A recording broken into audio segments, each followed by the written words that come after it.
Bismillah, Assalamualaikum warahmatullahi wabarakatuh. Perkenalkan, nama saya Jihan Wasana. Saya adalah mahasiswa PGMI D21 Sekolah Tinggi Agama Islam Al-Kifayah, Pekanbaru, Riau. Di sini saya akan membahas tentang bagaimana metode dalam menghafal Al-Quran. Nah, sebelumnya kita harus tahu dulu apa itu menghafal, ya. Menghafal berasal dari bahasa Arab, yaitu hafidho yahfadhu hifdhan, yang berarti memelihara, menjaga, dan menghafal. Lalu menghafal ini menurut Kamus Besar Bahasa Indonesia berarti berusaha meresapkan segala sesuatu ke dalam pikiran kita agar selalu ingat. Jadi menghafal itu bukan cuma hanya menghafal gitu. Jadi kita juga menjaga dan memelihara ayat-ayat Al-Quran tersebut. Banyak juga keutamaan-keutamaan dalam menghafal Al-Quran. Bahkan Nabi Muhammad SAW pun menjanjikan kepada orang tua penghafal Al-Quran itu, ya, bahwa nanti di hari kiamat Allah akan memberikan mahkota kepada orang tua penghafal Al-Quran ini.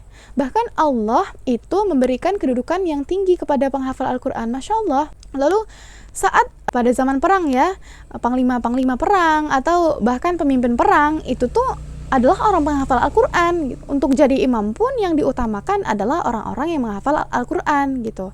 Begitu banyak keutamaan, ya, dalam menghafal Al-Quran ini. Kita kalau ingin menghafal Al-Quran ada syarat-syaratnya. Nah, syaratnya ini apa? Yang paling penting dan yang paling utama, syarat dalam menghafal Al-Quran adalah niat yang tulus, ikhlas karena Allah Ta'ala. Masya Allah, ini harus pentingnya, paling penting, ya, adalah niat. Lalu kemudian apa? Kita harus bisa membaca Al-Quran dengan baik dan benar sesuai dengan hukum tajwid. Kita juga harus punya semangat, terus disiplin dan keistiqomahan dalam menghafal Al-Quran atau merojaah Al-Quran ini. Nah, yang terakhir itu kita harus mempunyai guru. Guru ini apa gunanya? Guru ini tempat kita menyetorkan ayat-ayat hafalan kita atau bahkan menjadi teman kita dalam merojaah. Lalu ketika kita menghafal ayat baru, terus kita tidak mengetahui bagaimana cara menghafal ayat tersebut, kita bisa minta talaki kepada guru kita. Masuk ke dalam pembahasan inti, yaitu metode dalam menghafal Al-Quran. Nah, di sini saya akan memberitahukan 11 metode dalam menghafal Al-Quran. Sebelumnya, kita harus mengetahui dulu apa itu metode. Metode berasal dari bahasa Yunani dan terdiri dari dua kata, yaitu meta dan hodos. Nah, meta ini berarti melalui atau melewati, dan hodos berarti cara atau jalan. Jadi, metode adalah jalan yang dilalui untuk mencapai suatu tujuan. Yang pertama, metode wahdah.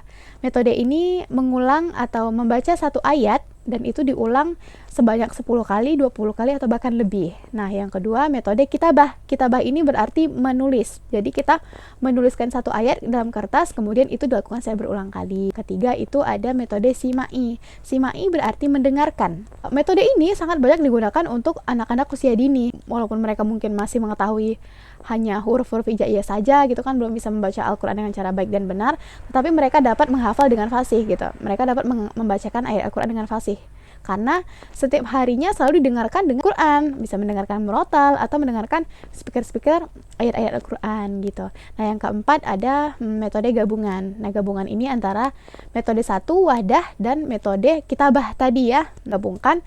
Ini adalah metode keempat. Jadi kita juga menghafal dan juga menulis secara berulang-ulang gitu. Nah, yang kelima adalah metode jamak. Nah, metode jamak ini membaca ayat-ayat Al-Quran secara kolektif atau secara bersama-sama dan itu dipimpin oleh guru kita gitu. Nah, yang keenam adalah metode takrir. Takrir ini sama dengan murojaah, ya. Jadi kita menghafalkan atau membacakan ayat-ayat yang pernah kita setorkan ke guru kita atau yang pernah kita hafal secara berulang gitu. Yang ketujuh itu ada metode talaki. Sama metode seperti setoran, ya. Jadi kita melafazkan ayat-ayat yang kita hafal dan itu didengarkan oleh guru kita gitu. Yang kedelapan adalah metode one day one ayat. Jadi kita menghafal dalam satu hari itu satu ayat, juga melatih kemampuan otak kiri dan otak kanan kita. Metode yang kesembilan yaitu metode S. S ini seluruhnya. Jadi kita membaca satu halaman menyeluruh gitu. Jadi kita menghafalnya itu dengan satu halaman itu full. Kan sebelumnya kita per ayat. Nah, ini kita menghafal keseluruhan satu halaman. Metode ke-10 adalah metode B, yaitu bagian. Nah, ini adalah metode yang sangat bertimbal balik daripada metode S, ya. Metode S itu kan seluruhnya, kita menghafal satu halaman full. Nah, yang ini kita hanya menghafal satu ayat makanya disebut dengan metode bagian. Lalu yang ke-11 itu adalah metode C, yaitu campuran. Kita menghafal dengan cara mengkombinasikan antara metode S dan metode B. Jadi mula-mula kita baca dulu, kita hafal dulu di satu halaman ini tadi gitu, kemudian di bagian-bagian tertentu kita hafal tersendiri. Lalu di akhirnya kita mengulang lagi secara keseluruhannya. Nah, begitulah kira-kira metode dalam menghafal Al-Quran. Sekian dari saya.